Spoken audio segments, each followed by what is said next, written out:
আসসালামু আলাইকুম। বাবা মা সন্তানের জন্য সেরা আশীর্বাদ। কেননা সন্তানকে জন্মের পর থেকেই বাবা মা তাদের বেড়ে উঠতে সার্বিক দেখাশোনা করে থাকেন। সন্তানদের উন্নত জীবনের জন্য এবং তাদেরকে সুস্থ, সুন্দর ও ভালো রাখতে চলে বাবা মার যত সংগ্রাম। বাবা মার জন্য সন্তানদের করণীয় হলো দোয়া করা।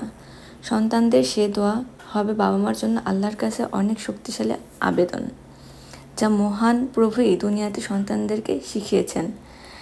রাব্বির হামহুমা কামা রব্বায়ানি সাগীরা। সূরা বনী ইসরাইল, আয়াত 24। অর্থ, হে আমাদের পালনকর্তা, তাদের উভয়ের প্রতি রহম করুন, যেমনিভাবে তারা আমাদেরকে শৈশবকালে লালন পালন করেছেন। বাবা মা কখনো সন্তানের কাছে টাকা পয়সা, বিলাসিতা কিংবা অসাধ্য দুষ্প্রাপ্য কোনো কিছুই চায় না। প্রকৃতপক্ষে তারা চায় সন্তানের সঙ্গ, ভালোবাসা ও তত্ত্বাবধান।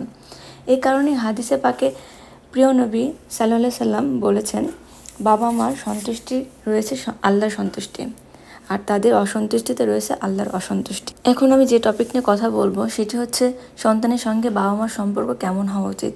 পৃথিবীর সবচেয়ে সুন্দর, গভীর এবং নিঃস্বার্থ সম্পর্কের নাম হলো মা বাবার সাথে সন্তানের সম্পর্ক। জন্মসূত্রের মাধ্যমে এই সম্পর্ক তৈরি হয়ে থাকে। এখানে স্বার্থের কোনো হিসাব নিকেশ নেই। সন্তানের সঙ্গে বাবা মার সম্পর্ক হবে বন্ধুর, সহমর্মী, সহযোগী এবং শিক্ষকের মতো। সদ্য ভূমিষ্ঠ শিশুকে সবসময় আগলে রেখে বড় করেন বাবা মা। একটু বড় হলে অনুকরণ প্রিয় শিশুকে জগৎ সমাজ সম্পর্কে ধারণা দেন। এভাবে বাবা মায়ের ছোট্ট সন্তান একদিন বড় হয়ে যায়। পরবর্তী সময়ে এই সন্তানই বাবা মা হয়। এবার আমি কথা বলবো বাবা মার সঙ্গে সন্তানের সম্পর্কে যেসব সমস্যা দেখা যায়।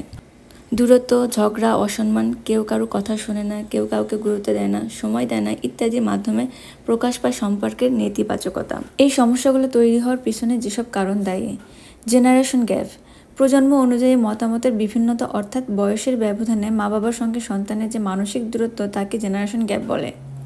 এই কারণে অনেক সন্তান বাবা মাকে বন্ধু মনে করতে পারে না। বাবা মা অভিজ্ঞতা থেকে উপদেশ দিলে তাও মেনে নিতে চায় না। মা বাবাও সন্তানের অবুঝ মনকে মমতার সাথে বুঝতে চায় না। এখানেই দ্বন্দ্বের সৃষ্টি হয়, ফলে সম্পর্ক যেমন থাকার কথা তেমন থাকে না, নেতিবাচক পরিবর্তন ঘটে। টক্সিক প্যারেন্টস, টক্সিক পিতামাতা নিজেরাই নেতিবাচক ব্যক্তিত্বের অধিকারী হয়ে থাকে। তারা তাদের সন্তানদের আগে নিজেদের চাহিদাকে প্রাধান্য বেশি দেয়। ভয়, অপরাধবোধ এবং অপমানকে হাতিয়ার হিসেবে ব্যবহার করে তারা তাদের সন্তানদেরকে বড় করতে চায়। টক্সিক বাবা মা আত্মকেন্দ্রিক, আত্মমগ্ন এবং আবেগশূন্য হয়, যে কারণে সন্তানদের প্রতি তাদের সহানুভূতি তেমন কাজ করে না। এতে শুধু সম্পর্কের পরিবর্তন হয় না, সন্তানের জীবনেও একটি নেতিবাচক প্রভাব পড়ে। টক্সিক চিলড্রেন, টক্সিক বাবা মায়ের মতো টক্সিক সন্তানও রয়েছে। বাবা মা টক্সিক হলেই যে সন্তান টক্সিক হবে তা কিন্তু না। অনেক ভালো বাবা মায়ের আদরে, ভালো পরিবেশে বেড়ে উঠেও সন্তান টক্সিক হতে পারে। টক্সিক বাবা মায়ের মতোই টক্সিক সন্তানদের আচরণও হয়ে থাকে।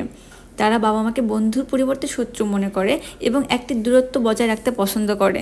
সন্তান যদি কোনো ক্রমে টক্সিক হয়েও থাকে, তখন তাকে ঠান্ডা মেজাজে বোঝানোর চেষ্টা করতে হবে এবং তাকে স্বাভাবিক পরিস্থিতিতে নিয়ে আসতে হবে। অতিরিক্ত প্রত্যাশা, সন্তানের কাছে বাবা মার অনেক রকম প্রত্যাশা থাকে। সেই প্রত্যাশাগুলো সমাজ থেকে আসে কিংবা বাবা মার অতীত জীবন থেকে আসে। যেমন অন্যের সন্তানের সঙ্গে নিজের সন্তানের তুলনা করা, নিজের অসম্পূর্ণ স্বপ্ন সন্তানের উপর চাপিয়ে দেওয়া, আবার সন্তানেরও ব্যস্ত বাবা মার কাছ থেকে অতিরিক্ত সময় চাওয়া কিংবা সমবয়সীদের সঙ্গে তুলনা করে তাদের বিভিন্ন জিনিস দাবি করা বা চাওয়া বাবা মার কাছে। বাবা মার সেই দাবি যখন পূরণ করতে না পারে তখন তারা কষ্ট পায় বা রাগ করে, অভিমান করে। এভাবে প্রত্যাশা সম্পর্কের চেয়ে বেশি গুরুত্বপূর্ণ হয়ে ওঠে। এসব সমস্যা আমরা যেভাবে সমাধান করতে পারি: সুন্দর আচরণ করা, সুন্দর করে কথা বলা শিষ্টাচারের অংশ। সন্তানকে সুন্দর আচরণ দিয়ে বড় করে তুললে সন্তানও বড় হয়ে সুন্দর আচরণ করবে। কথা শোনা, সহানুভূতিশীল হতে হলে পরস্পরের কথা শুনতে হবে। কথা শুধু শোনার জন্য নয়, বোঝার জন্য শুনতে হবে। এর মাধ্যমে বাবা মা এবং সন্তানের মধ্যে নির্ভরযোগ্যতা তৈরি হবে। অনুভূতি প্রকাশ করা, অনেক পিতামাতা সন্তানকে যে ভালোবাসেন কাজে তা প্রকাশ পেলেও মুখে তা প্রকাশ করেন না। আবার সন্তান ভয় বা লজ্জায় তার অনুভূতি প্রকাশ করতে চায় না। এখানেই ভুল হয়। যে কোনো ধরনের অনুভূতি বাবা মার কাছে সন্তানের এবং সন্তানের কাছে বাবা মার প্রকাশ করতে হবে। ভালোবাসলে বলতে হবে, রাগ করলে বলতে হবে, কষ্ট পেলে বলতে হবে। এতে সম্পর্ক দৃঢ় হবে। সময় দেয়া, এর কোনো বিকল্প নেই। সম্পর্ক যতই দৃঢ় থাকুক না কেন, সময়ের অভাবে ফাটল ধরতে পারে যখন তখন। তাই শত ব্যস্ততার মধ্যেও সময় দেওয়া অপরিহার্য।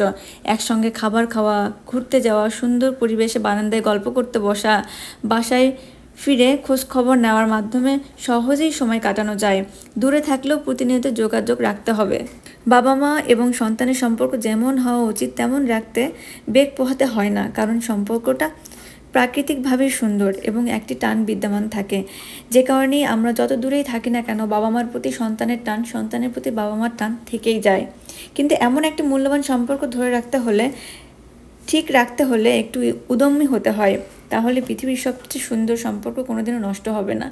ভালো থাকুক প্রতিটি সন্তান এবং বাবা মার ভালোবাসা।